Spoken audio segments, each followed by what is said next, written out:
Salut! Am hotărât să vă prezint mașina mea, un A6 cu 360.000 de kilometri reali la bord.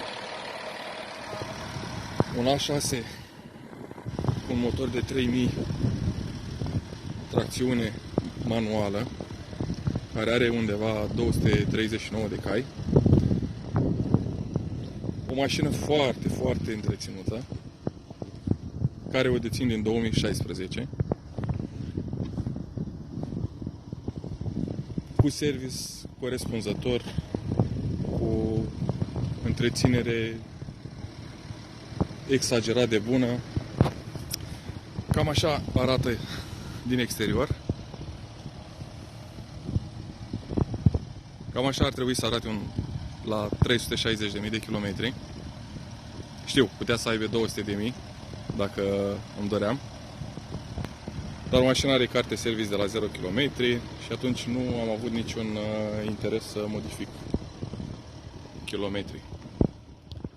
Ce-i de remarcat la această mașină? Că la 360.000 de km cam așa arată tobele de eșapament. Nu știu dacă se văd, sunt curate, filtrul de particule este activ, nu a fost anulat absolut nimic pe ea. Într-adevăr, mai are mici zgrieturi, cum ar fi aici. Îmi tremură puțin mâinile că vă filmez cu telefonul, camera am uitat-o acasă. Și tot datorită vârstei, pentru că uneori pe la acest stop de frână plouă. Ia uitați aici ce a apărut. Mă pregătesc de o vopsire, cu toate că mașina nu a fost niciodată vopsită, uitați.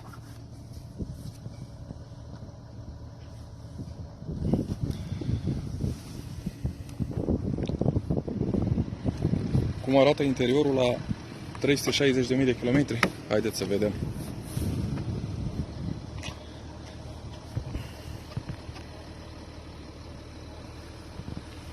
Mașina am adus-o personal din Germania. Am cumpărat-o direct de la proprietar, un singur proprietar mai exact. Și acesta a întreținut tapiseria cu o pastă foarte bună.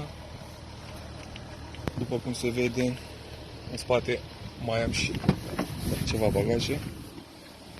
Iar eu am întreținut-o la fel cu aceeași pastă pe care mi-a recomandat-o respectivul. Și cam așa arată o tapiserie la kilometrii menționați.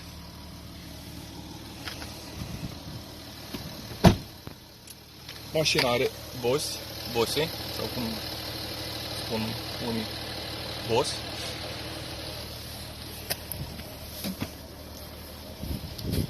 Și să nu uităm de cutia manuală. O cutie care rar o întâlnești pe 3.0. O cutie care își merită banii. O cutie care la drum lung nu este obositoare. Aceștia sunt și kilometri. Nu vreau să fac un video foarte, foarte lung, pentru că doar am vrut să vă prezint mașina și în viitorul apropiat o să vă prezint și cât costă o întreținere la un 3.0 manual sau cea pe care o am eu într-un an de zile. Ce înseamnă asigurare, ce înseamnă schimburi, piese, ce am băgat eu în mașina asta din 2016 până acum, ce probleme am întâmpinat. Poate cumva vă ajută pe viitor să alegeți mașina corectă, chiar dacă kilometrii au, nu știu, 400.000, 300.000. Dar în momentul când vezi o mașină cu 220.000 de kilometri și ea, săracă, are 15 ani și mai are și un motor de 3000, motorul de 3000 nu este un motor care să fi mers doar în oraș. Este un motor cu care mergi în exterior. Cam așa arată un volan, nu știu dacă se vede, care nu a fost vopsit niciodată. Da? Nu l-am vopsit, nu că nu am bani, ferească Dumnezeu. Nu l-am vopsit că am vrut ca mașina să fie originală, exact cum a plecat ea din fabrică. Cât despre consum, Asta este consumul de astăzi, unde am stat mai mult în trafic. Range-ul. Și haideți să vedem un consum pe ultimii 6.000 de kilometri. 8,1. Mașina este o mașină care o utilizez mai mult în concedii și în weekend. Eu în România am făcut undeva și fac undeva 20-25 de mii pe an, în condițiile în care de luni până vineri mașina stă parcată, nu este utilizată.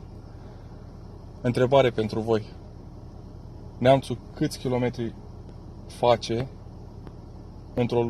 într-o lună de zile dacă noi, românii, facem undeva 20-25 de mii pe an?